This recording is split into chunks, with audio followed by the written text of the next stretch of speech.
Good evening, Metal Faithful. This is the Metal Hammer of Doom. I am your host, the Mandated Reporter, and frankly, I'm mortified, Mr. Mark Radulich. Tonight, we are reviewing symphonic black metal band Dimmu Borgir and their new album, Eonian. Metaconia? I have so tried to not have to pronounce this album. You'd think it's pretty simple to pronounce. It's only, 6 letters. E-O-N-I-A-N. Eonian? Here's the thing. Here's the thing. Sir. All right. Hang on. That voice you hear jumping in to try to save my fat from the fryer is the host of Source Material in his own right, and the disapproving dad. I just did that out of order, but as you can tell by my lack of enthusiasm. Screw them. As you can hear by my lack of enthusiasm, I'm not into it tonight. But we're gonna. Unless I'm physically unconscious, I don't cancel shows. So fuck it, we're doing it anyway, even if I'm not into it. Ladies and gentlemen, hope he's into it because he's gonna be carrying in the load. Jesse Starcher. All right, what do you have to say for yourself, sir? No, now listen. All right. Okay, have you ever had vegetable soup before? Your daughter's listening to "Toxic" by Britney Spears. I just want you to know that. Oh, come on! Now they must be on their way home. Guess what movie they went to watch? Thank you, MoviePass. No, negative, sir. I can't. No, MoviePass won't let me get my second viewing of Avengers. Life of the Party? Yes, Life of the Party. They went and just watched Life of the Party. My wife is a big Melissa McCarthy fan. Of course she is. Look, I'm not Robert Winfrey. I'm not gonna sit here and say people are bad because they like a thing that is bad. Well, here's the thing. I'm not the biggest Melissa McCarthy fan. I don't hate her, but I'm not the biggest. Well, of course, you have a penis. I understand. You can see. But not my penis, but you can see where I'm coming from. Isn't it awfully nice to have a penis? Listen, if you've ever had vegetable soup and maybe spilled a little bit, you might have a little Eonia, Mark Radulich. Wow, I said I'm not into it tonight. I have stuff going on, which I'm not gonna. I talk about a lot of things on these podcasts, but I'm not talking about this. But suffice to say, some shit happened, and I'm not in a good mood. But I have to say, for as long as that took to get to that dad joke, you're slightly bringing me out of my funk. So you're like the fingers made of smoke from the apple pie. Fingers made of smoke? Oh, for fuck's sake! Seriously? What reference is this? This isn't a bit. I don't get it. All right, so take any classic cartoon, okay? And someone puts a pie on the windowsill. Are you with me so far? It's a piece of Americana. Mom's apple pie resting every Tom on and the Jerry windowsill. cartoon that I can remember. Go ahead. Okay. So the smoke billows out of the pie. Oh, right? Fingers of smoke. Here I was thinking it was an actual hand with fingers that were made of smoke. The picture has been painted, sir. I know where you're coming from. Okay. So you're like that smoke billowing out of the pie, and you're like, come to the fun place, morose mock, and I'm like, Come on over, bro. I'm starting to float. I'm not all the way there, but I'm starting to float. I have a big smile on my face now because that was such a terrible joke. I can't help but laugh. There's more to come here, probably, most likely. All right, be ready. So we're now going to refer to this album as Onion, by the way, because I'm not struggling with this all night. Oh, here comes Colton. Colton, what do you need, buddy? Every fucking podcast. I can't do anything. I'm on a podcast. I can't go. Well, go to pee. Tell Caleb to go take you to pee. I can't. All right, Mark, you talk for a couple seconds. I'll be right back. I must take this kid to pee since I'm the only one here, and Melissa McCarthy's getting her money. I'll be back.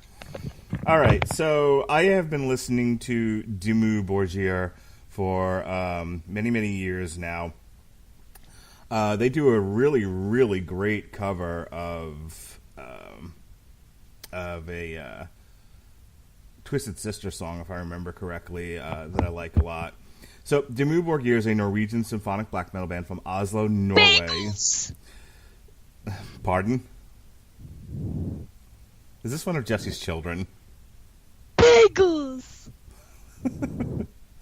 You want to hear some Dimmu Borgir? You want to hear some symphonic black metal before your dad comes back on? Yes, hurry. Okay, hang on. All right, you ready? I'm going to blast your eardrums with this. He's coming. All right. Never mind. No. I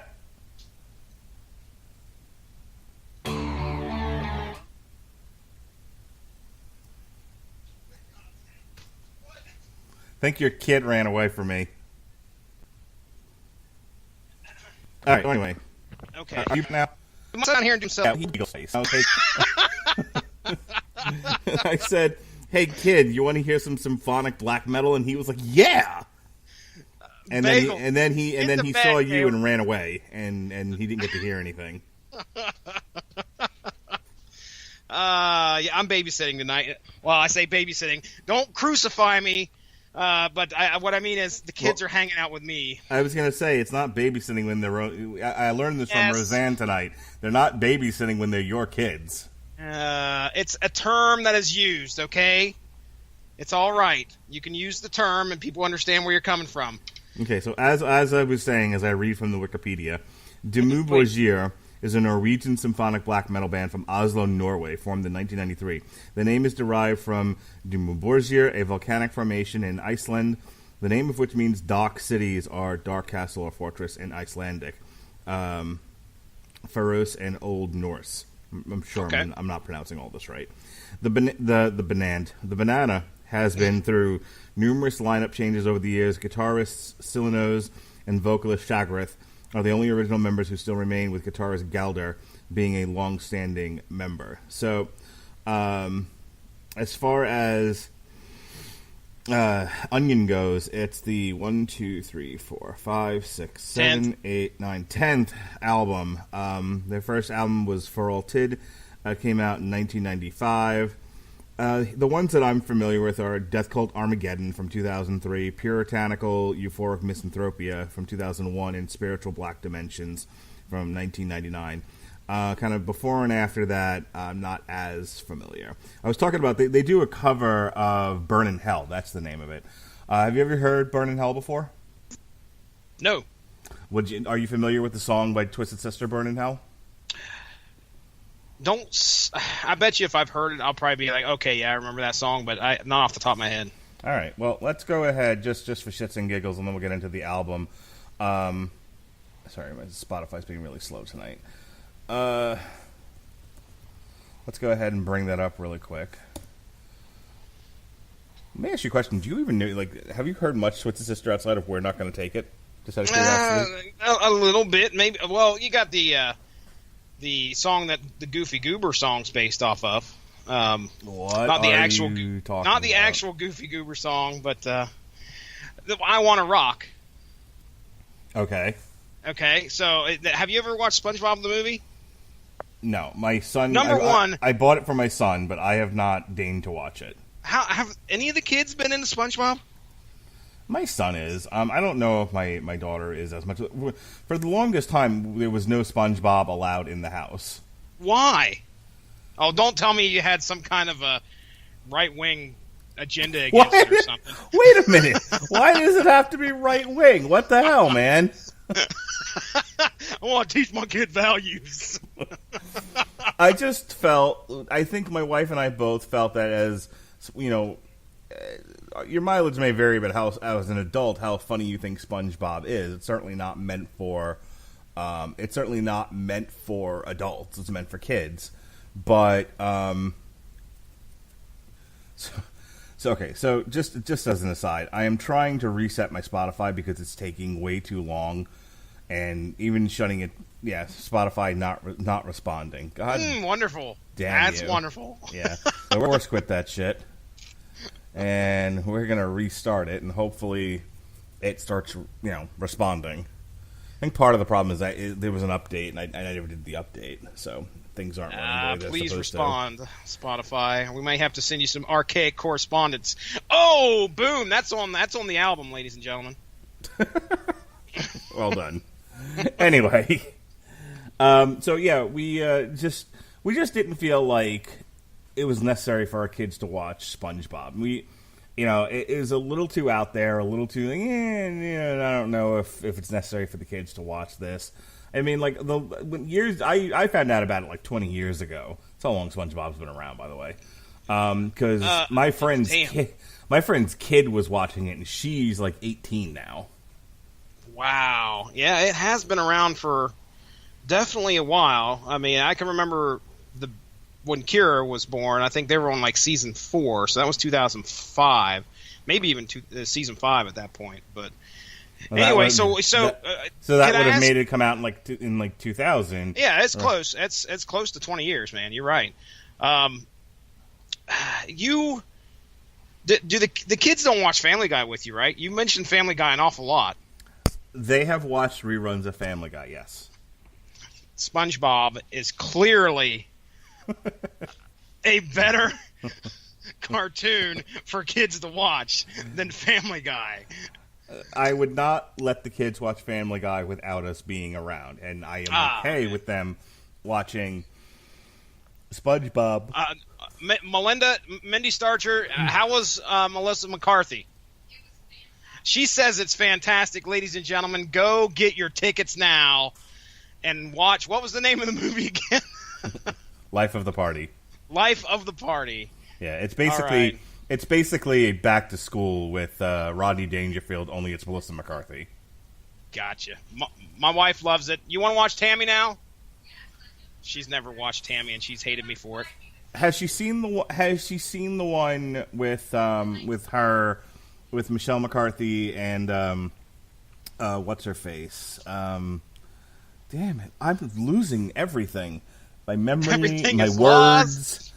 My computer. Sandra Bullock, The Heat. Yeah, yes, we have watched The Heat. Thank you. There God are a damn. handful that I can name. I'm really worried I'm getting early Alzheimer's because I can't remember shit these days. Last night on the TV party tonight, I couldn't remember prediction. The word prediction. I could not remember the word prediction. All right, I'm going to go ahead and play you "Burn in Hell" by Dimmu Borgir because fuck it, why not play some music on a music review podcast?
I let that play a little longer than I should have, but whatever. Hopefully, Dimmu Borgir don't sue.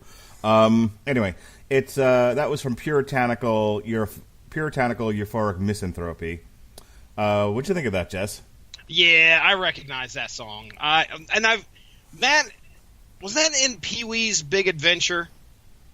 Oof. Not the Dimmu Borgir version, I can tell you that much. No, I'm talking about the Twisted Sister.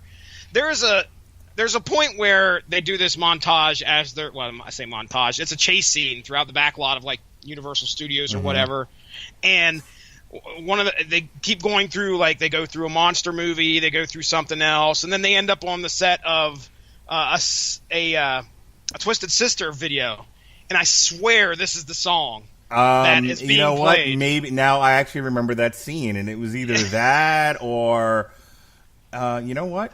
Google that really quick. I'm actually really curious now. I remember that. See no evil, don't you hear no evil. I remember that clearly, but right. I just don't remember if it's in that movie or if it's in a different movie. No, I know what you're talking about, and I'm fairly certain you're right. That's Pee-wee's Big Adventure. Okay, all right. So there you go. Yeah, I've heard that song before. And by the way, that cover kicks some ass. Yeah, it does. Because I mean, this is the first time I've ever listened to these guys. You know, this album straight through, and for being their 10th album, we'll talk about some of the reviews I heard here as we get through it. But regardless, that cover, of course, they're covering Twisted Sister, so it's a bit different from what we hear on this album tonight. But there is, you know, you can draw parallels to the vocals for sure. All right, so you wanted me to play something, and yes. The search function on my Spotify isn't working again tonight. No. Like, I can get to my playlist, I can click around, but everything is working it's like occasionally Spotify on my computer, everything just runs slowly. I wouldn't be surprised if when we're done with this, there's going to be a whole lot of audio problems tonight. Oh, no. Because everything is running super slow. So was it an update to Spotify that you were supposed to do? Yeah, and I shut it down and I reopened it, and so I have the update now. Oh, well. I was going to ask if it was an update to your computer that was supposed to happen, but... All right, I give up on this. Like I know he gives up on it. That's all right. All right. So, how much, other than Burn in Hell, which you're vaguely familiar with, how much Dimmu Borgir have you heard in your lifetime? None, man. Not anything at all, unless other than what you guys have shared with me, which I think they did another cover, didn't they? Is there another cover that they did, or no? I'm thinking of. Shit, who did the cover of Danger Zone that you guys shared with me? Children of Bodom. Yeah, there we go. Okay, I'm getting them confused. But no, this is the first time I've ever sat down and listened to these guys, and I had no idea what's come before, so I have nothing to base my opinion on other than what we hear in this album. Hey, now, you're not the hugest fan of black metal, symphonic or otherwise, if I remember correctly. You could say that Scar Symmetry, which I've mentioned them quite a few times on this podcast, they're a symphonic. They have elements of some death metal for sure. It's more progressive death metal, I guess I would say. But I don't mind the symphonic stuff. I don't mind them bringing in the symphony, the choir, and things like that. It's all about the some bands will take the death metal to the extreme, the black metal, I guess I would say. That's kind of where I'm step back and I'm like, eh. So if these guys represent what a true form of symphonic death metal is, then I don't hate it. I don't think it's that bad. All right. Let's go ahead and play our first track of the night here. This is The Unveiling by Dimmu Borgir.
All right, I got to stop it there. I would have liked to have played a little bit more, but you know how this goes.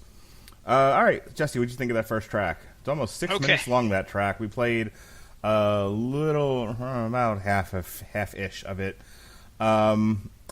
Definitely reminded me like of some Cradle of Filth, you know, in that they just don't jump right into the shit. You know, everything is theatrical, and I feel like this song, even though it's almost 6 minutes long, is just big setup. Yeah. I will tell you that when I first played this on my Spotify, I was at work and I thought something was wrong with my phone, because I don't know if that intro, like there's like, I don't know, a 15, 20 second intro there that it almost sounded like everything was skipping around. I seriously thought something was wrong with my phone. And I was like looking at my phone like, is it playing? And then sure enough, finally it gets into the song. It's just a weird beginning to that song. It's very strange. But regardless, once it gets into the song, yeah, it's, you know, I can dig it. Have you ever heard of the band Dark Tranquillity? Absolutely. Okay. I get that kind of a feel from this. Their vocals certainly aren't as, I guess I would say, clean as Dark Tranquillity, because that guy he's got a powerful voice, but I don't mind that here. It sounds good. They're setting you up with a good idea of what you're going to get through the rest of the album, which is you got your vocalist sounding like your vocalist is pretty much going to sound like that throughout the rest of this album. The choir's in there. We got some heavy metal going. It's a good time, and I mean, I love just listening to this. We get to the next song. I'll talk a little bit about the lyrics, but I can tell you that just looking at what we got here, these guys are speaking of my language. This is the kind of stuff that I like to hear coming from songs. You know, these crazy stories about you know, otherworldly beings and things about the universe. That stuff I can dig in metal. So the unveiling was pretty cool. I dug it. I got to see them in concert in Brooklyn when I lived out in New York, and Brooklyn. They this is one of those black metal bands. I mean, it's fairly typical for black metal, but they're all dressed up in corpse paint and black leather and spikes and everything. But you know, a band will normally stand like spaced out. You know what I mean? You know, you got your guitarist over here, your singer kind of in the middle, bass player on, you know, on the far end of the stage, drummer in the back. Yeah, other than the drummer, everybody in the band was lined up in a row, and you know, with the corpse paint and the black lighting, it looked like zombies marching towards you, singing while trying to also serenade you. It was really weird. Ew, that's weird. Yeah, it was definitely an interesting show. I've never quite seen anything like it ever since. All right, speaking of zombies trying to serenade you, this next track is called Interdimensional Summit.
right, man. I was really enjoying that. You know, I've listened to the album once through already, and there was a handful that stuck out to me. Now, you know, listening to it without the distraction of driving or other stuff on my mind, really giving it a listen, that's a really good song. I super enjoyed that. First off, it's got a kick-ass title. I mean, Interdimensional Summit. I mean, come on. That's a kick-ass title. But lyrically, this is probably my favorite song off this album, specifically the choir chorus there, where I'll just read it to you here. It says, "To the trained eye, there are no coincidences. The more you see, the less it makes sense. To the trained eye, there are no coincidences. If you cannot see, you cannot truly know." Some good, deep, like M. Night Shyamalan Signs shit right there, okay? I dug that stuff. This is why I enjoy bands like this, because they can take a concept and put it to a song and really put something out there to make you think. And now, granted, a lot of these stories, this is, from what I understand, this is not a concept album. But there is a lot of this album makes you feel like there's this grand plan, and there's these gods and all this crazy stuff that's going on behind the scenes. Hence, some of the names, like the next song, Aetheric, which I'm just going to go ahead and pronounce it that, so you can call it whatever, which I'm sure it'll be Schmagegi or something there when we get to track 3. But songs. Yes, I would almost guarantee a weird Aetheric is pronounced Schmagegi. But yeah, there are some high concepts in this in this songwriting. So I'm a fan. All right, let's go ahead and then listen to track 3, as Jesse called it, Schmagegi. So here we go. This is Aetheric.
So, this song reminds me of one of the reviews of the album where I feel like somebody commented that they weren't really wazooey about the use of the orchestra and the chorus in these songs, and I don't understand why, because actually I think the use of both, the symphonic elements, really add to the album. I mean, we've listened to a lot of stuff so far in 2018, and I have to say, I mean, is this my most favorite thing we've ever listened to? No, not necessarily, but I think this is by far the most complex, the most layered.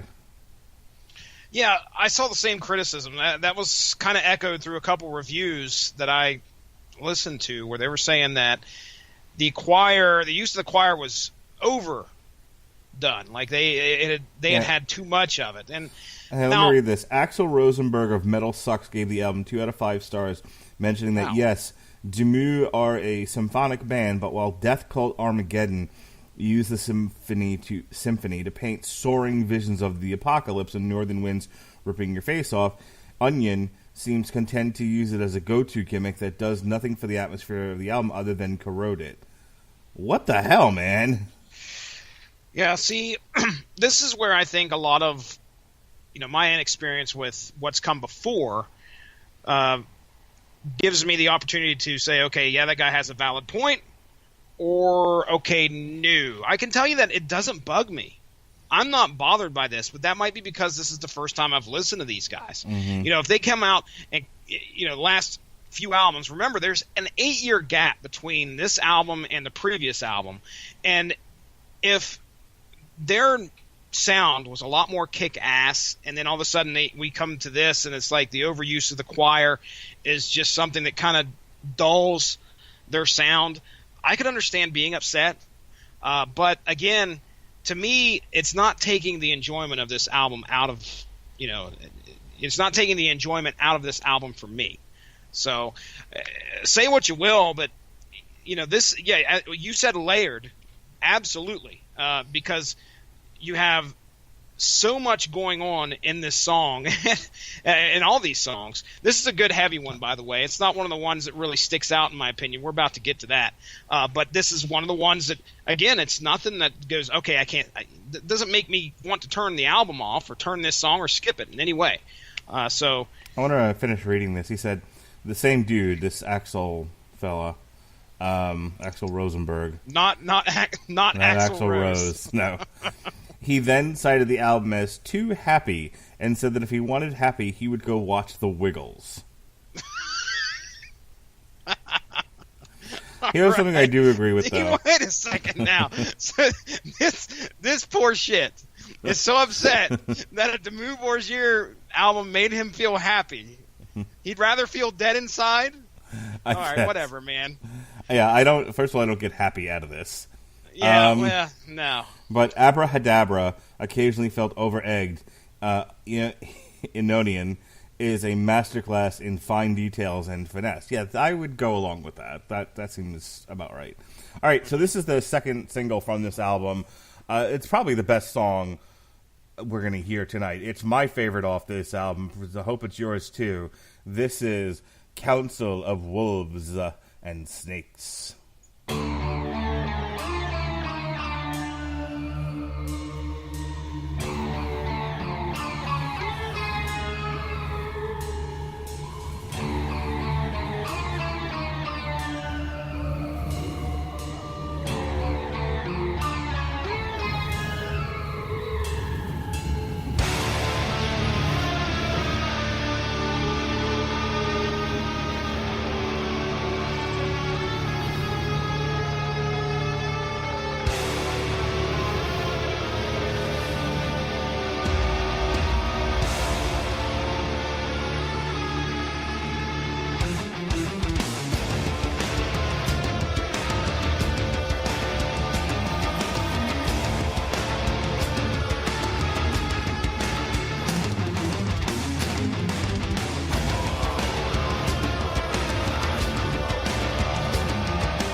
again, I let that go a little longer than I probably should have, but it's so good there, right in the middle.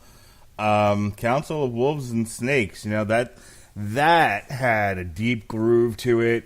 There was definitely different tones and instrumentations and beats in there, tempos. It's just it's songs all over the place, but it makes for a great listening experience. Tribal chanting gets that shit done right there, buddy. Definitely odes to Lieback in this. Some of the vocalizations, have that like Rammstein, Lieback, deep German feel to it. It's really good stuff.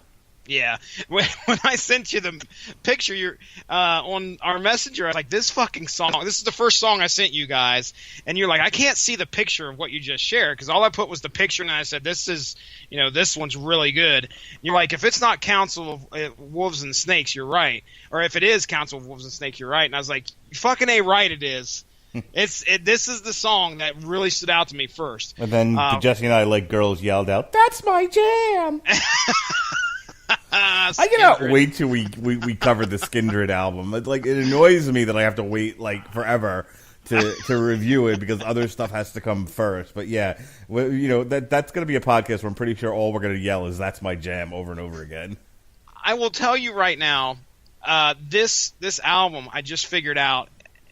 All you got to do, Mark Radulich, is put yourself in Doctor Strange's shoes and pretend this whole album is an issue of, or excuse me, a whole story arc of Doctor Strange. Okay, it's like he's going.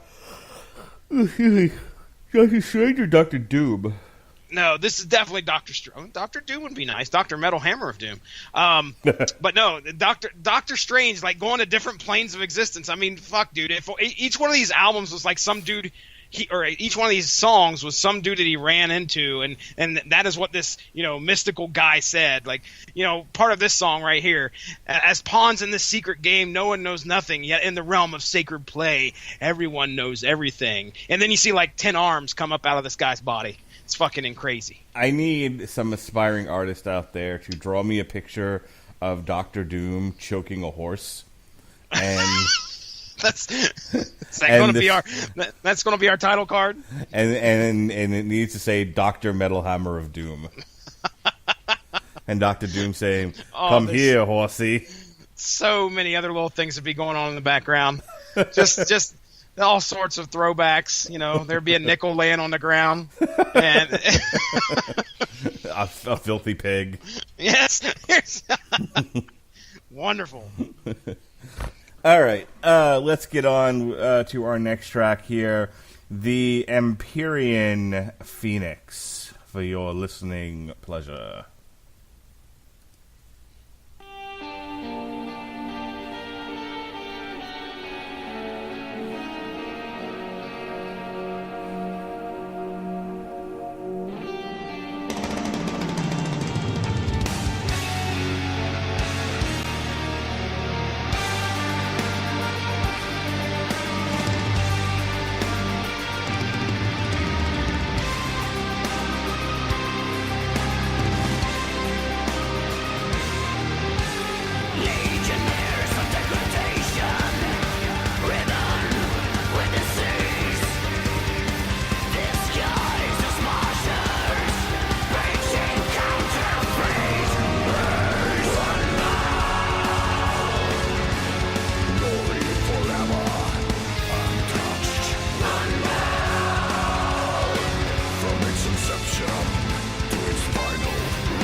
All right, once again, I got distracted, and I'll tell you why.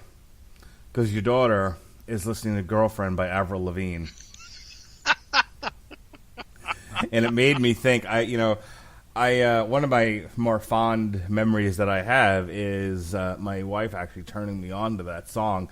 And I know it's like pop punk and everything, but I really like it. I used to have a lot of fun singing that song around the house, and I was like, I wonder if there's a metal cover of "Girlfriend" by Avril Lavigne. Uh-oh. And there is. Of course there is. At least on YouTube. And I don't feel like messing around with that tonight, but when we're done here, I may have. Well, the problem was I went on my phone and I checked to see if the one that I found was actually on here, and I was like, oh, I need to pay attention to what's happening on the actual podcast, not look for other music to listen to. Yes. I tell you, man, I've been taking my daughter to school here most mornings now. I think I probably will till the end of the school year, again, another couple weeks. But anyway, oh boy, have you heard the big buzz about the song "America" by Childish Gambino? What's a Childish Gambino? Okay, very good. I'm surprised it hasn't popped up in your social meds, sir. Your social meds, dude. I don't know what's happening right now. Okay, all right. Well, anyway, had you seen anything on Facebook about this pop song, or not pop song, this rap song that got dropped called "America"? And like everybody was just I know America. I've been through the desert on a horse with no name, and it's good to get out of the rain in the desert. And one of the more popular people that showed up on the last Unicorn soundtrack, "America." But yes, anyway. So yeah, I've been educated here lately on what the kids listen to a little bit. It showed up in my feed like a bunch there over the weekend. Apparently it was dropped, I think, during an SNL sketch. Anyway, just keep your eye out for it. Supposedly it's some very big commentary on the United States of America. So, as told by a black man who apparently shoots a guy playing a guitar in the video, and also shoots up a speaking of choirs, he shoots up a church choir. Yeah. So yeah, buddy. Anyway, let's talk about the album. I'm sure the metalheads out there are just begging to hear more commentary about a rap artist. On the Metal Podcast. Yeah, on the Metal Podcast. Empyrean Phoenix. So yeah, this is probably one of the a bottom tier for me on this album. It's okay. It's not the best song off of here. Those signature keyboard / synth. I don't know what it is. I assume it's, you hear that bump, bump, bump, bump, bump, bump, bump, bump. I assume that's the keyboard there. Mr. Sandman, Mr. Sandman, make her the cutest that I've ever seen. Ladies and gentlemen, I do have a Back to the Future playlist out there on Spotify of all 3 movies, and it's got Sandman on there. So anyway, Empyrean Phoenix. So yeah, it's a neat concept, considering I had to look up what Empyrean means. And Empyrean, just to drop some knowledge here from the wiki, is from the medieval Latin imperius, an adaptation of ancient Greek, whatever that is, properly Empyrean heaven. It's the place of the highest. It is the place in the highest heaven, which in ancient cosmologies was supposed to be occupied by, get this, Mark Radulich, the element of fire. Phoenix. All right. All right, what's next, faggot? Oh! No, where's Ronnie Adams? I've been corrupted. Save me, Ronnie Adams. No, it's... By the way, it's okay, faggot. What's next? No. Oh, jeez. I used it. I butchered it, and I even said the word, and I didn't even use it right. See, damn it. Yeah, if you're going to do it and you do it wrong, that makes you prejudiced. Oh, no. By the way, you hate gay people. I'm sorry to tell you. Mel Brooks, ladies and gentlemen. Mel Brooks, please. I was trying, okay? Don't call me racist or prejudiced. Whatever. All right. Homophobic. I'm not. Still trying to find a metal cover of "Girlfriend." By the way, I'm gonna do this. In the meantime, in the green time, in the meantime, let's go ahead and play our next track. This is Lightbringer.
Wow. Easily second best song on the album. That's impressive. At 6 minutes and 6 seconds. That is, again, that's the thing. Like, Dimmu Borgir really do set a tone, and again, it's orchestral, it's theatrical, but it's still heavy. I feel like I'm at a musical, a stage production where the music is all black metal. It's funny how me and you are simpatico on this album a little bit, because this is the second favorite song I have off of this album. I really do like this. Normally, we don't agree on shit. No, dude. And it's funny because when you took Council of Wolves and Snakes, I was like, okay, then this will be my favorite. But here's the thing. The reason why this is my second favorite is, dude, it starts out heavy as shit, and then it kind of morphs into something, which it ain't bad, but there's a couple times on this album where the song starts and I'm like, oh yeah, here we go. This is some good shit. But their sound is, I guess, one I would say they're a morphing sound, not amorphous, which I think we're going to be covering later this year at some point. Yep. But it kind of morphs into something different. And the song when it starts out, that'd been awesome. But the sound doesn't stay the same at the beginning towards the end, and that's perfectly fine. It's just a representation of how the song evolves. But yeah, I love the way this one starts out, and it stays heavy throughout. There's another song on here that kind of evolves into something that I really love, and it's coming up, I believe. But I was just looking this up, by the way. I was trying to figure out some of the stuff in the lyrics. By the way, okay, I'm on Quora.com. So there's a part in the lyrics here. It says Lucifer, Lux, Lucifer. Okay? Now, have you ever heard that phrase before? Nope. Okay, well, we know who Lucifer usually represents, especially in he just got a show canceled. Especially in a death metal band. Well, what's funny is Quora, when I type these terms in, Quora.com, it says, why is Lucifer's club called Lux? So apparently on the show Lucifer, he has a nightclub. He owns a nightclub called Lux. All right, so here we go. As to why the comics... hold on. Kira's coming down the stairs. What is the deal? I'm in the middle of talking about Satan. I'm on a podcast. I'm in the middle of talking about Satan. What? It says yes. Will you please take this Facebook stuff out of here? Everybody's just looking for a reason to fight on Facebook, and it's Laurel. So go on upstairs, please. Wait. It's Laurel. Please, it was good seeing you. Did she say it was something about the yams? Mark Radlich, I know that you probably haven't been on Facebook much tonight, but if you do, you may see Andrew Graham posting something about Laurel and Yanny. Okay? Okay, I've seen a few people respond. So my wife's ex-fiance's baby mama in a polyamorous relationship, who's also a college professor, so she's super liberal, said something about yams and gammy or whatever the fuck you just said. Yams and gammy. Yams and gammy. I don't know what's happening here, but that's the first person who I saw mention it. And she's pretty woke, Jesse Starcher. I just want you to know that. I'm not going to call her my friend, but this woman I know through my wife and her ex-fiance who's in a polyamorous relationship, and that's his baby mama. Hey, acquaintance works. Acquaintance works in this situation. This dame I know, she's pretty woke. I'm just saying. And what'd she say it was? All right, hang on. Now I got to go on Facebook. Okay. Yeah, she ain't woke enough. If she's saying it's Yanny, she's mistaken. No, but, I don't know what she's saying. Look, this could have been another fucking language for all I knew. Well, dude, okay, here's the deal. Let's let our listeners in, because this is going to date this podcast, because this is the same as the blue dress with the white stripes and the gold stripes. Oh, that thing. Oh my god, yes, I hated this that. Is very, that was the worst very week of my life, and I've been divorced. Very, very similar. Because what happens is, if you play this, people will hear either the word Laurel or the word Yanny. All right? And my daughter just come downstairs trying to tell me it said Yanny. Now, okay, I have already heard a theory as to why we're hearing different things. It wasn't my wife's fiance's baby mom. It was actually just my wife's ex-fiance. And here's what he wrote. He said, Laurel, I don't think anyone actually thinks it's anything but Laurel. I think that's a conceit to allow people to troll. Oh, okay. Thank you, sir. That is a good answer. I don't know what any of this means. Well, Mark, what the hell are we talking about? You either find this out before you go to bed, or you go to sleep waiting to wake up and learn about it tomorrow, because it's going to show up at some time. I'm not going to learn about anything tomorrow. I need you to explain this to me now. Okay. When you play this soundbite, you either hear Laurel or you hear Yanny. Now, I don't know... What soundbite? Well, here, I will play... I will... Let's go ahead. I mean, if we can play it, if it'll let you play it on there... I don't think we have a Spotify link to it, but let me head to... It's in my feed here in just a second. Let me see if I can find it, because somebody actually had the clip. And, I mean, social media has just erupted just like that stupid ass gold blue dress. All right, here we go. I'm sharing this now public, and I can't wait to get comments on it. But Mark Radulich, you go find my Facebook feed, and you should be able to see the link there to where you can hit play and see what you hear, and you can go ahead and make a decision right here on the Metal Hammer of Doom podcast, and I'll back you up. And if you say anything other than Laurel, I'm not backing you up. Okay. What do you hear, Yanni or Laurel? Push play. Okay. I'm going to push play. Laurel. Laurel. Laurel. Laurel. Laurel. Laurel. What? I heard Laurel several times. Okay. All right. Now, somehow, some way, people are hearing Yanni. Now. Laurel. Laurel. Laurel. Laurel. Laurel. Okay, so if you hear Yanni, you need to stop shooting Dilaudid. Well, okay, the theory that I saw somebody post, and this is Facebook, this is an argument that people are just wanting to have, apparently. Can we just not do Facebook anymore? Can people just get off of Facebook and go do something else? Please. Please. What the I've heard fuck? that it is all about the speakers that you play it from. So if there's a higher tone, then you're going to hear something different.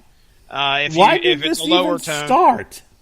buddy, I have no clue. I just know that So I share news from Neuroscience News, which is not fake news. I happen to follow a lot of like science sites on Facebook, and they're even talking about like Yanni or Laurel, the blue dress of 2018. Research explained why some of us hear Yanni and some hear Laurel. And again, I blame opiates. Dude, okay, legit. It is just a way for people to voice an opinion that is unnecessary, much like Facebook is every single fucking day. And then somehow, some way, people grab onto it and just run with it, and it becomes viral. Okay, and so it's ignorant. Did you watch the episode of Family Guy where they dealt with millennials? You talked about this, I think, on the source material, I believe. Okay, Because there was talking about one lady who started a bunch of hashtags that got a ton of shows canceled. Right. And she identified as the guy and got the guy doing the voiceover fired for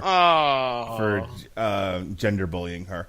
In any case, all right. So, but the other thing about that episode was there's a point where like Peter's like in a car in the sky and a whole bunch of stuff like passes him. He's like, "We're involved in 6 different wars, but people care about this stuff." Isn't that the truth?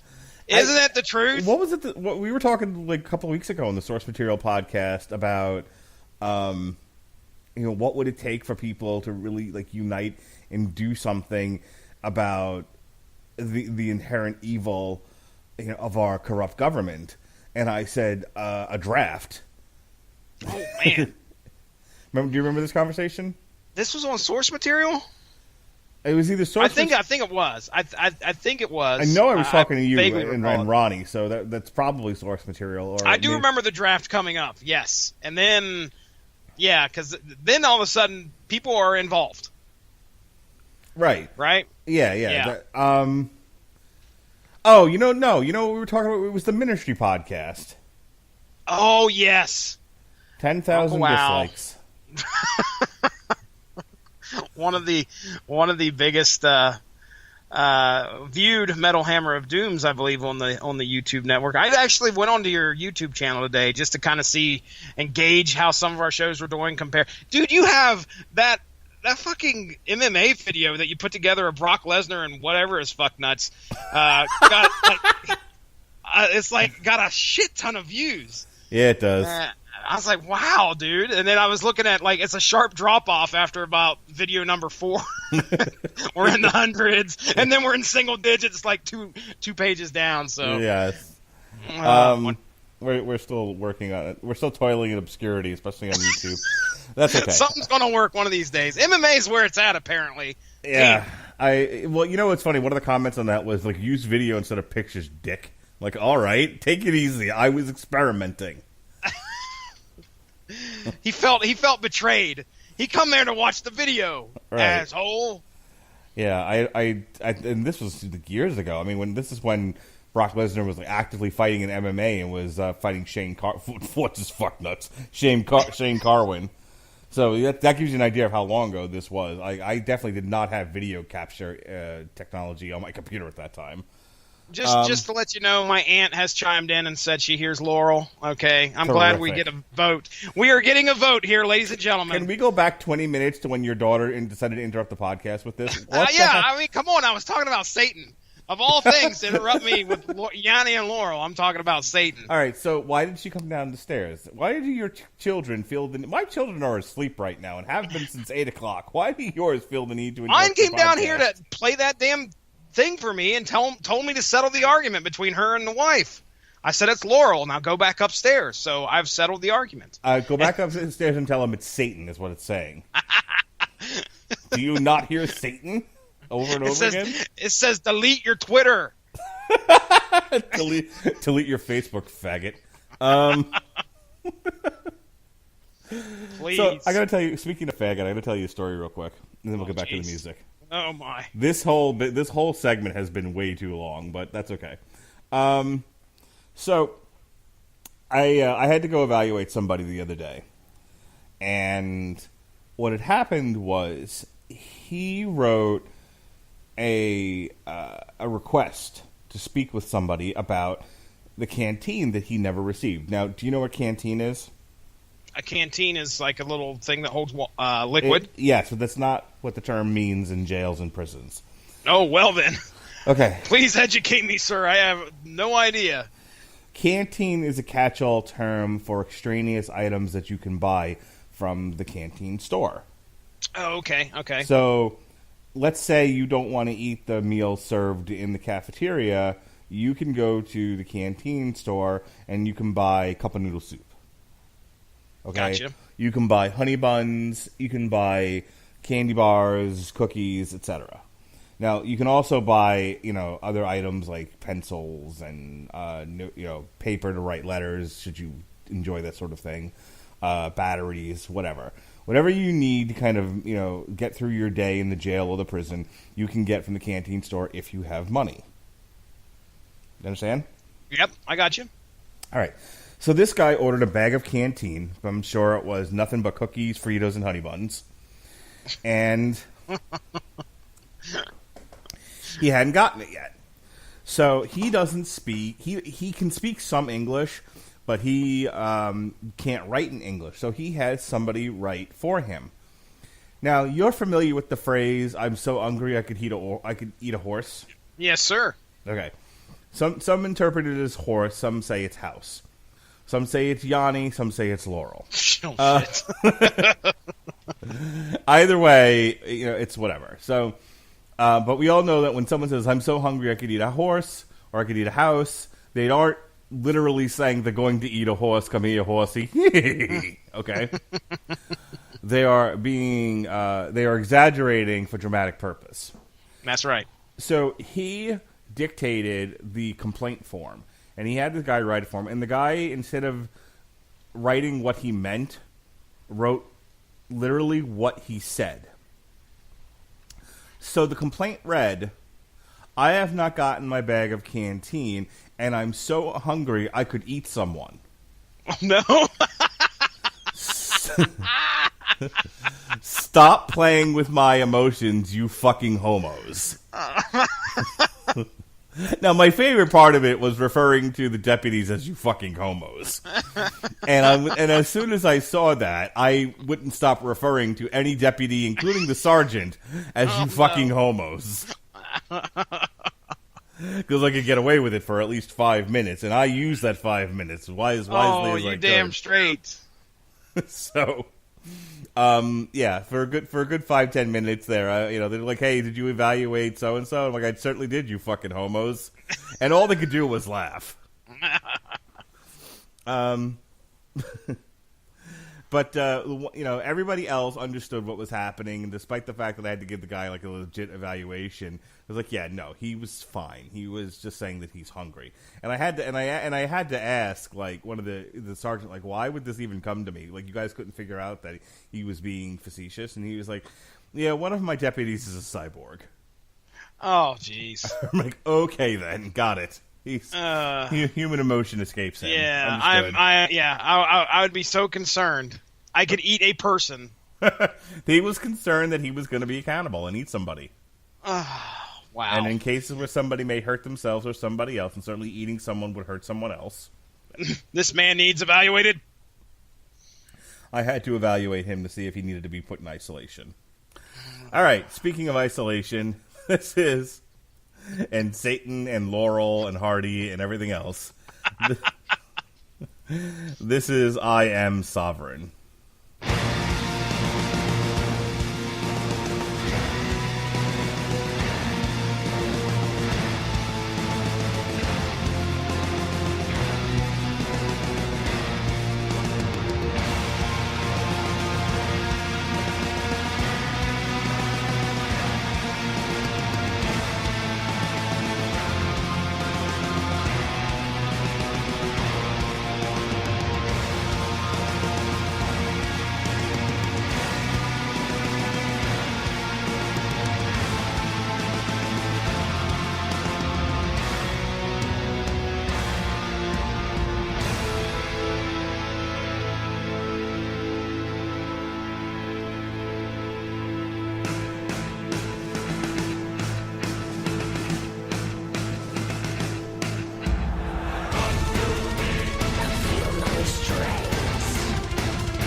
So I'm sitting here debating whether or not I should put on Facebook.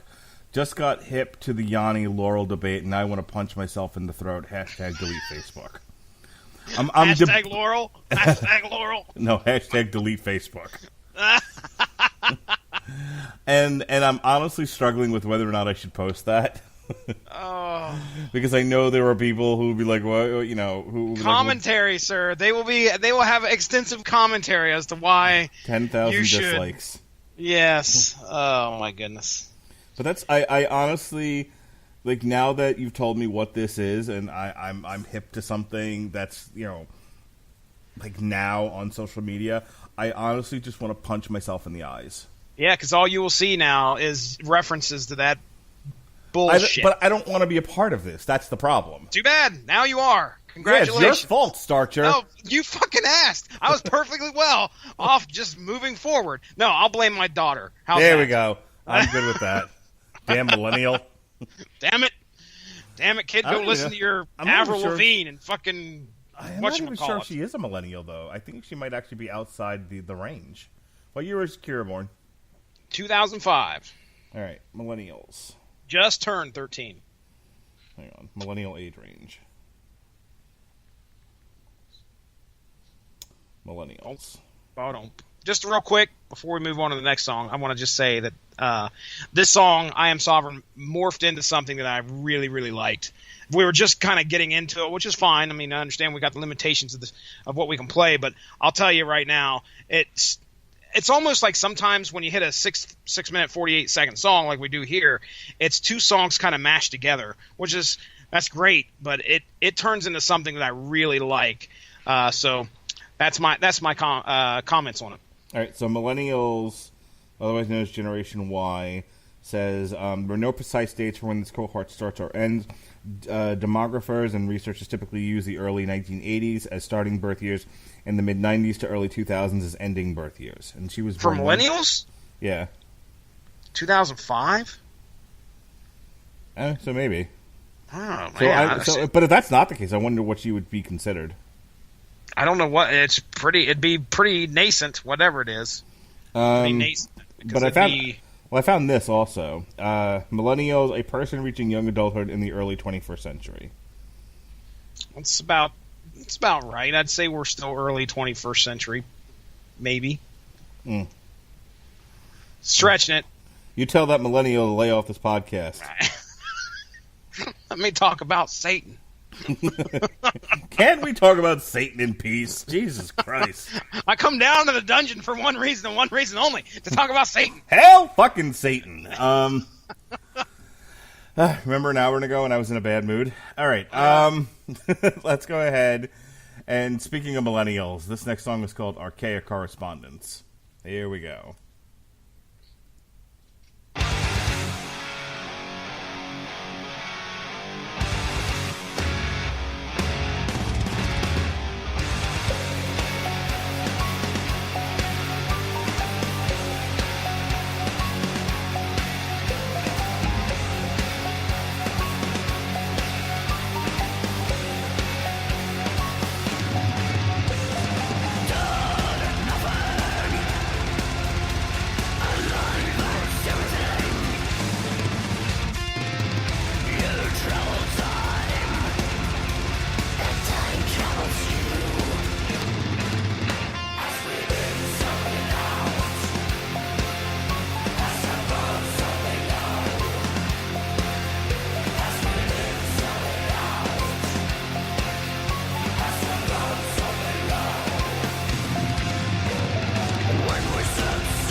Destination.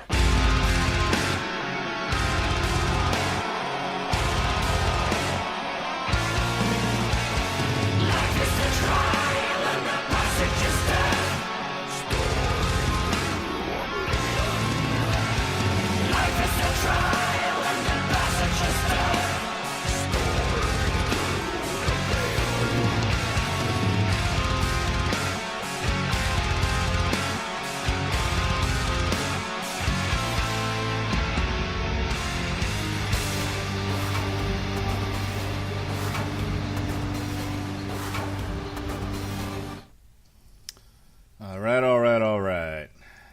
Ah, shit. There we go. All right. What'd you think of that one? Archaic Correspondence, which is essentially carving a stone tablet and throwing it at your friend. Life is a trial and the passage is death. If you don't understand that after listening to that song, wasn't that the lyrics to the Golden Girls theme? Oh, yeah. As a matter of fact. It's so funny because that was one of the songs that they played at, not this one, the Golden Girls theme, at Kira's dance recital. They brought some girls out to dance to, how does it go? I almost said You Got a Friend in Me. That's not it. That's Toy Story, ladies and gentlemen. Thank you for being a friend. Bum, thank bum, you, bum, yes. bum.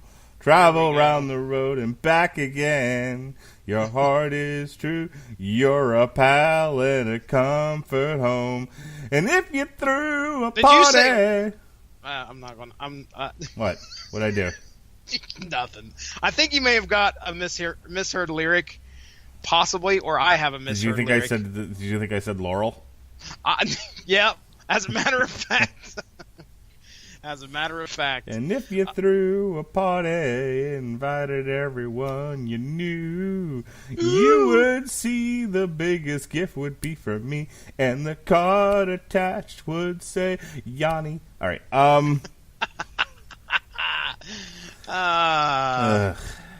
Go on social media and look what I shared right now. Oh my I should God! have tagged you in it. Delete your Facebook, faggot. Delete. Hashtag. All right. So. It's fun to do a podcast, share something on Facebook, and not tell anyone what You it is you're can't giggling see it, about. ladies and gentlemen. You can't see it. It's for the Patreon subscribers. You follow Jesse Starcher on Facebook, and you get to see all the silliness. Yes. Thanos deserves to be a California raisin. Okay, Speaking yeah. of which, speaking of California raisins, is your wife getting up early Saturday morning to watch the wedding? Oh, is this the war that thing over there in Britain? Yeah, the royal wedding. You know, it's funny. The first time I heard about that was on The Middle, and then the second time I heard about that was Words with Friends. I had no idea that was actually something that was happening until. So it is confirmed they are getting married as of this Saturday, huh? Yeah, my wife is actually sleeping at my mother-in-law's. Then they are getting up early in the morning with my daughter, and they are going to another person's house, and they are going to watch the wedding. Oh man, that's some big business. They should be advertising a lot of things during that because a lot of people watch that. Apparently, but no, my wife is not, as far as I know.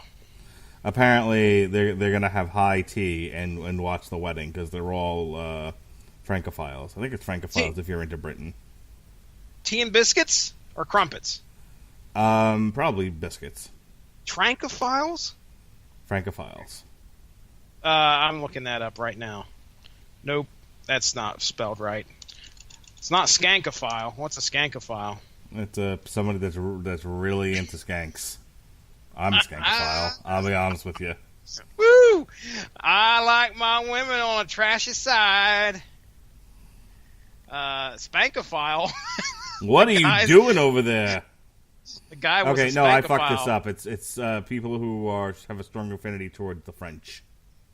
Oh, okay. A What if you have francophile. What if you have a strong affinity for the British? Strong affinity for British. Strong affinity. What do they say? Good podcasting Anglophile. right here. Listen to Mark and Jesse occasionally play music and mostly read Wikipedia. Anglophile. That's what I meant to say. Anglophile. Oh, there you go. Okay, yes, I've heard that term. Is your wife an Anglophile? Is your wife a Goa? You know what I mean? Nudge, nudge. What's the next song? Is your wife a Goa? You know what I mean? Nudge, nudge. Hint, hint. Say no more. Say no more. Don't know this reference. Just put it on the list. You've never heard the "Is your wife a Goer" bit? You don't. No. Oh my God, we need to. When this, you know what? Let's just end this podcast and then start her up again. And we need to both watch Monty Python. Monty Python. I fucking knew it. Surprise, surprise! A Monty Python reference that I don't How do get. you not? Oh my God! How Just do do you me a not know favor these and start things? making like a bunch of fucking Game of Thrones references too while you're at it. And then I'll just sit here and be quiet. Because Okay. that's pretty much what will happen. Here's how the whole thing goes, right? Okay. Sure, I'm listening. So it's man and squire. Got it? So one character is man, the other one is squire. Okay. Okay. Man. Evening, squire. Squire, very stiffly. Good evening. Man. Is your wife a goer, eh? Know what I mean? Know what I mean? Nudge, nudge. Know what I mean? Say no more. Squire, I beg your pardon. Your wife, does she go, eh? Does she go, eh? flustered. Well, she sometimes goes, yes. I bet she does. I bet she does. Say no more. Say no more. Know what I mean? Nudge, nudge. I'm afraid I don't quite follow you. Follow me. Follow me. That's good. That's good. A nod's as good as a wink to a blind bat. Are you selling something? Selling. Very good. Very good. Hey. Oh yeah, wicked A. Ooh, oh, say no more. Well, is your wife a sport, eh? She likes sports, yes. I bet she does. As a matter of fact, she's very fond of cricket. Oh, who isn't? Like games, eh? Knew she would. Like games, eh? She's been around a bit. Been around? She has traveled, yes. She's from Scarsdale. Say no more! I'm just going to send you the video. Oh, really? We're going to go through all that, and you're going to send me the video. I got about halfway through it, and I'm just like, you know what? You're halfway through this thing? Okay, so I have a feeling that the joke, which is most likely very British, and their humor is quite different from ours over here in the States, but it's the fact that they're making a commentary on British slang. Something like that, yeah. Close? Okay. But essentially this dude has no clue as to what he's saying, and he continues to, use common words as some kind of sexual reference, I would assume. Yes, the whole thing is essentially is your wife a whore. Nice! That's the inference from Goer. Goer. Is she a goer? So there's a whole list. Oh, yes, she goes. There's a whole list of Monty Python sketches here that have been spelled out, but the one that's missing is the dead parrot sketch. Have you seen that one? Yeah, I've not seen a damn thing. What? You've never seen the dead parrot sketch? There's probably been a GIF or something along the lines of the holy hand grenade and a rabbit that becomes possessed and kills people. It's not possessed. So there are references out there that are clearly made, and I have some idea of what they are, but I've never sat down and watched a full Monty Python, whatever, Life of Brian, the Ace of Spades. I don't know. I'm gonna read this to you. Oh boy. So this sketch is between Mr. Praline, who is played by John Cleese, and a shop owner who is Michael Palin. Okay. Okay. This is Mr. Praline starting off. Hello, I wish to register a complaint. The owner doesn't respond. Hello, miss? Owner. What do you mean, miss? I'm sorry. I have a cold. I wish to make a complaint. We're closing for lunch. Never mind that, my lad. I wish to complain about this parrot, what I purchased not a half an hour ago from this very boutique. Oh yes, the Norwegian Blue. What's wrong with it? I'll tell you what's wrong with it, my lad. He's dead. That's what's wrong with it. No, he's just resting. Look, matey, I know a dead parrot when I see one, and I'm looking at one right now. No, he's not dead. He's resting. Remarkable bird, the Norwegian Blue. Isn't it, eh? Beautiful plumage. The plumage don't enter into it. It's stone dead. No, it's resting. See, do you get what's happening here? There's a dead parrot, and the shop owner does not want to take the parrot back. Yes, and he sold them a dead dead parrot. This whole sketch is John Cleese insisting it's dead, and Michael Palin trying to sell him on the fact that it's still alive. But there is probably here's the deal. Hang on, I got to read this part to you. He's not pining. He's passed on. The parrot is no more. He has ceased to be. He's expired and gone to meet its maker. He's a stiff, bereft of life. He's rest in peace. If you hadn't nailed him to the perch, he'd be pushing up daisies. His metabolic processes are now his story. He's off the twig. He's kicked the bucket. He's shuffled off this mortal coil, run down the curtain, and joined the bleeding choir invisible. This is an ex-parrot. See, the whole thing about this whole bit is the constant, is these rants that he does insisting the parrot is dead in a lot of different ways. See, okay, so here's the problem. I think a lot of why I have not jumped into Monty Python yet is the fact that I may not find it as funny as everybody else, and I'm worried. I really, really am. Like, I want to get into this and be like, I don't get it. Now, here's the thing. I understand the British have a different sense of humor compared to what we have over here. I enjoy Doctor Who, which is a British television series. I've seen a couple other British television series, but I'm really, really worried that 1970s fucking Monty Python may fall upon deaf ears over here. So, I just can't believe nobody in the entire 4 years of college ever sat you down and either made you watch The Flying Circus or Holy Grail. Nah, dude. It did not happen. And Justin Thomas, we had him on the podcast. That guy will quote shit and post shit all the time about Monty Python, and that's probably where I learned most of the references from. He loves that stuff. So but I've never. I just haven't, man. I have not had the chance to listen. I did enjoy the reading, sir. I will say that. I'm glad we ground this fucking metal podcast to a halt so you can go ahead and read from the Monty Python script. That's perfect. You're welcome. We have 2 tracks left. Let's get to it.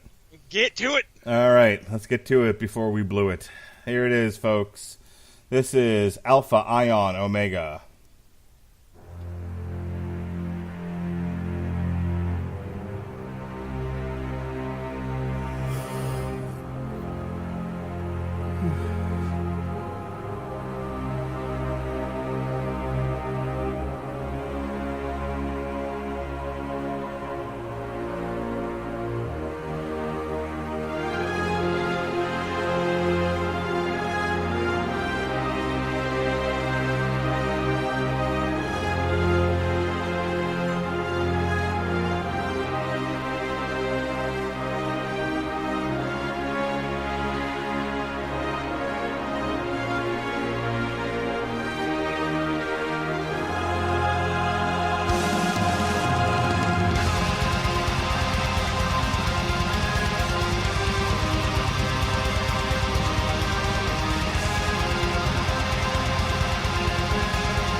All right. I played it for you. You happy? That was so wonderful. You're missing out. We didn't get to finish our SpongeBob talk, but I'll just tell you right now, you're missing out on a lot of great humor there. A lot of great stuff. Am I? I think you are. If you are a fan of silly cartoons, You're a goofy goober. I mean, there is some silly stuff that kind of bridged that gap between. I mean, this was like just like we said, 2000s forward. There were some good cartoons at that point in time. I don't know what you was possibly watching like on the Cartoon Network. I know we were in our 20s or whatever, 30s maybe, 20s to 30s, but like Johnny Bravo, Courage the Cowardly Dog. Neither one. Okay. Sorry, I was busy watching adult humor like Monty Python. Oh, fuck me.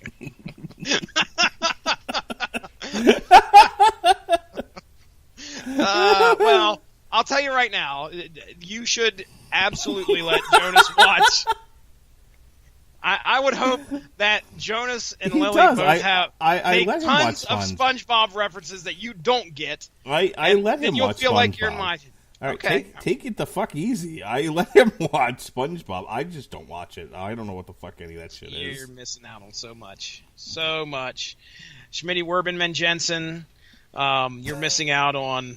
You know what I remember? I remember the one episode of SpongeBob from 20 years ago that I watched when my friend turned me on to it because his kid watched it, as I said before, and it was the squirrel in the astronaut outfit underneath the water. Sandy, yeah, singing "I Want to Go Home." Dude, there's so many great episodes. It's funny because I didn't think I would like it either. I was right there with you, but then when you watch them, and of course, when you have kids, unfortunately, you're subject to watching something over and over and over. But these are those good episodes that leave a lasting impression that are damn funny. Damn funny. There's so many out there. And I think they just finished, I think they said that they're done. Like, SpongeBob is done and over with. Mm-hmm. So I think that was just recently, too. But there's a lot of great stuff out there, especially some of those earlier episodes. Like when, SpongeBob and SpongeBob and Patrick eats like a dirt ketchup sundae and dirt ketchup and onion sundae, and he can't understand why that's SpongeBob. He can't understand why people are running away from him because he thinks he has the uglies, but in fact he has really bad breath. So that all sounds terrible. Oh, you. Thanks for playing the song, Mark Radulich. I do appreciate that at least. You prick. Hey, asshole. Your pig is filthy. Yay. All right, I'm done. Are you done? I'm done for the evening. I hear you. We're not going to play the last track because it's an instrumental. Instead, we went with SpongeBob because what the fuck. Why not? All right, so for those of you who were thinking you were going to get a very serious review of Doom Before Gear, hey, we tried for the first couple of tracks, and then, of course, Laurel and Hardy showed up on Facebook. Swerve, bro! Swerve, brah. And now you're fired, brah. It's a Family Guy. Anyway. Oh, really? Oh, good. I'm just going to start flooding your Facebook feed with, Monty Python sketches. I'm going to go catch up on all the SpongeBob episodes and just reference them from here on out. Be ready, because you'll be sitting there as quiet as a mouse when I say shit. You're going to lose a reference off with me. I don't want to reference off. I just want to make something to make you go, well, what the fuck are you talking about? And I'll be You brought up Laurel and Hardy tonight. I did, didn't I? Well, that's just because... Laurel and Yanni. Delete your Facebook. Hashtag delete. Hashtag delete your Facebook. Delete. What's your final thoughts on Dimmu Borgir Onion? I'm going to give this an A. I thought this was a very layered and complex album, like I said before. I had a lot of rockin' tunes. A lot of it was very groovy. I thought it was very theatrical. I really enjoyed it. It's probably one of the better albums we've reviewed this year. I apologize for all the silliness, but that's kind of what you get with the Metal Hammer of Doom. Serious discussion of music surrounded by a lot of nonsense and assholery. Yeah, indeed. We make you work to listen to these tracks, ladies and gentlemen. We make you work to listen to this podcast. Congratulations, you've made it to the end, and now you just got to suffer through plugs. Don't you turn us off just yet, because you got to know what other silly shit we get into on this network. But yeah, as for my thoughts on this album, I'm really impressed. For my first undertaking of Dimmu Borgir, these guys are deep. They're deep, and 10 albums in, I wish I could say I have something to base my opinion off of, but I don't, and I think that they did a great job putting an album together. Granted, it's been 8 years, and a lot of reviews that I've read, people have said that they felt let down by what they got, and it felt like it was like, I don't know, just more of the same. Well, I liked it, so I'm glad I wasn't a hardcore Dimmu Borgir fan going into this, because I was not let down in the least. Every single one of these tracks is something that I didn't feel compelled to skip, so that's good. They had a couple good standout ones there that we've already talked about. So when it comes to where it's placing on my list of the 16 albums that we have had the chance to review here on the Metal Hammer of Doom, it's coming in right above Leaves' Eyes and right below Corrosion of Conformity. So at number 11, Dimmu Borgir's Onion, or whatever it's called there, little Eonia. Aeon Flux. Aeon Flux.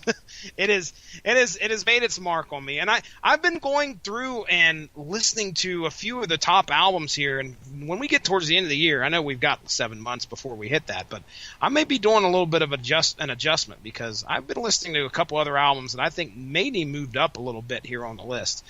But that's for another time, ladies and gentlemen. Mark Radulich, anything else to say before we get into plugs? Nope. All right. I'm glad you thought about it at least. Okay. No, because I was trying to work in "Okay, faggot, what's next," but it didn't really fit. Well, at least you said it now. At least you got it. You got it out of your system. Can we please get you to watch Monty Python's Holy Grail and Mel Brooks' History of the World Part 1, so that you know what the fuck I'm talking about half the time?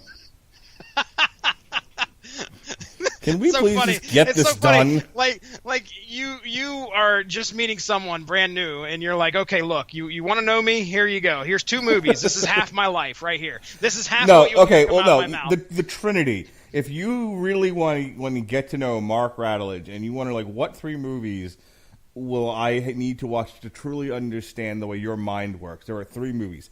One of them is Monty Python's The Holy Grail. The other one is History of the World Part 1 by Mel Brooks. The third one is the Kentucky Fried Movie. That seems so obscure. I just pitched somebody yesterday, some kid that I work with, some cute little girly, on the Kentucky Fried Movie. And here's how I pitched her. I was telling her about this one. Now, it's a sketch movie, okay? It's a movie of sketches that are loosely knitted together. And it came out, I think, in the 70s. It's a lot of parody commercials and movie trailer commercials. Samuel L. Bronkowitz makes quite the showing in this movie, as every one of the trailers are brought to you by Samuel L. Bronkowitz. Okay. But there's one segment of the movie that talks about it does a parody of Evel Knievel. And do you know who Evel Knievel is, right? Yeah. Okay. So this guy, it's like Rex Danger or something like that, and he's like he's going to perform his greatest stunt yet, and he's decked out in the white jumpsuit and the helmet like Evel Knievel, right? And he walks off of the set, and you see him go down an alley where some brothers are playing craps. They're shooting craps, Jesse Starcher. Okay. And he walks up in the middle of them in his lily white jumpsuit and his crash helmet. And they back away from him. They're like, what the fuck? What is he doing? And he just shouts, "Niggers!" Oh my gosh. And runs down the street. and they take and they pause for a moment. And they're like, "Get him!" And they all start chasing him down the street. Oh, it's horrible. That's great. Do you remember Super Dave Osborne? I know the name Super Dave. I don't think I ever watched anything. Right. Well, you mentioned Evel Knievel. I immediately thought of Super Dave Osborne from, I think if I remember right, it was showed up on the Gary Shandling show and then ended up having his own series. All right. But, yeah, what do you think of that? I'll take your reference and I'll reference. So I don't know if I've ever said it on here, but I'm also very fond of saying, if you're a tourist, see a florist, which is from the Kentucky Fried Movie. The other thing I'm very fond of saying is, if I were sleeping and you were my alarm clock, how would you wake me up? I wouldn't. I'm no ding-a-ling, and then he gets his neck broken. It's funny in context. Okay. Take your word for it. So, when you get off this podcast tonight, you have 3 movies to watch. Yeah, when I get off this podcast, I'm going to bed. And then maybe I'll think about watching your movies some other time. Aw. Oh, Jesse, why don't you stay up until 3 o'clock in the morning when you got to get up at 6? Well, there might be a reason. Indulge me, Jesse. Indulge me. Yeah, considering. I wonder if any at least some of the bits are on YouTube. I'm sure they've got to be. When you wake up, you're going to have so many video clips on your Facebook page. All right, next week on the Rattlegion Broadcasting Network. Well, first of all, this past week we took some time out to explore the character of the Green Arrow. First, we looked at the comic book, The Longbow Hunters, and we reviewed that, talked about it, etc. And then last night, myself and Sean Comer looked at the Arrow TV series. We focused on season 6, and we did some predictions for the finale, which is tomorrow night, Thursday, May 17th. But we also looked back at the series and how it developed and evolved, and some of the often repeated tropes. Some of the characters that should have stayed dead that are unfortunately still alive, or there's doppelgangers of, etc. So we had an hour-long discussion about it, but we cut right to the heart of the matter. Next week, it's all things Deadpool. We're looking at Deadpool versus X-Force on the Source Material podcast, and then, of course, it's the winter of Robert Winfrey's discontent. That continues as we review Deadpool 2. He hated Deadpool 1, and I beat him up for it. I shoved him in a locker until he promised to have fun. I'm going to let him out of the locker now, and hopefully he'll have had fun with Deadpool 2. We're going to have some fun, though, in the Metal Hammer of Doom next week, because it's Five-Finger Death Punch, brah! Oh, damn. Change will be picked up. That's right. We're going to be picking up change and daisies all day long. It's going to be a windmill for your ass. Let's go with the donkey punch. Here we go. It's mule kicks and donkey punches. That's what I think about when I think of Five-Finger Death Punch. So it's an Injustice for None. Hope you'll all tune in and enjoy that. And rumor has it, Screaming Boy will be hosting a show where we're going to talk about obscure X-Men figures. This was out of the blue for me. I saw this pop up in the chat, and I'm like, whoa, where'd this come from? So yeah, I'm curious. Justin pitched me on it, and then I said, okay, well, this really fits more under the Screaming Boy umbrella, so why don't you pitch Ronnie on it? And Ronnie was up for it, but I think his schedule's kind of tight right now. Hallelujah, all the people in the back. Hallelujah, it's tight like that. So, I know that reference. Yeah, you do. Yeah, you do. You damn right. So, yeah, we're just waiting on Ronnie to kick that off. And so look for some Screaming Boy. We'll have some Metal Hammer of Doom extras this weekend for Five-Finger Death Punch because they have a shitload of videos that we can look at. There might be a commentary up here or there depending on the availability of myself and some of our podcast cohorts. So you never know what little Easter eggs you'll find here on the Rattlegion Broadcasting Network along with our main shows. I'm going to pitch it over to Jesse now. All right. So, yeah, we do have some Metal Hammer of Doom extras. Okay, faggot, you're next. Yeah. We do have some Metal Hammer of Doom extras that are kind of like in the can, but we've got to put them together. So me and Mark had a fun time talking about the Cold November Rain. That's right. We did a Metal Hammer of Doom extra. Look for that sometime soon, where our commentary on the November Rain video from Guns N' Roses came out. We also did another one. What was the other one we messed around with and did? Didn't we do another one right after that? I can't remember. We did a Baby Metal one. Oh, that's right. The new Baby Metal release, which was interesting. It was world-ending and apocalyptic and all sorts of crazy superhero stuff going on in that video. 5 million dislikes. Baby Metal fans. Damn. But yeah, ladies and gentlemen, go give the Radulich in Broadcasting Network Facebook page a like to stay up on top of all the great podcasts that we have to offer. We do all sorts of different discussions on different topics, such as MMA, video games. We also do talks. Yeah, that's right. Discussions, talks about comic books. We are at over 160 episodes on the Source Material podcast. So if there's a comic book you've liked to read in the past, or you'd like to hear a couple guys talk about, you could probably find something in there that you're interested in or have read in the past. So check that out. Give it a listen. A listen's a listen. Other than that, I think that's about it. You can check us out on Stitcher, iTunes Radio, TuneIn Radio, iTunes Radio? Wait, that's right. TuneIn Radio, iTunes, and we are at home on Spreaker.com. So that's it for me, ladies and gentlemen. I'm ready to get the hell on out of here and get to bed. Mark Radulich, I turn it over to you, sir. All right, everyone. If you've made it this far into the Metal Hammer of Doom, we salute you. In the meantime, that's right.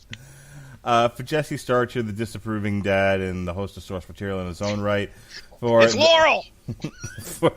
Good God. For Jesse's family, who are now becoming like the part of the show. For the missing Robert Cooper, he's at Lowe's working.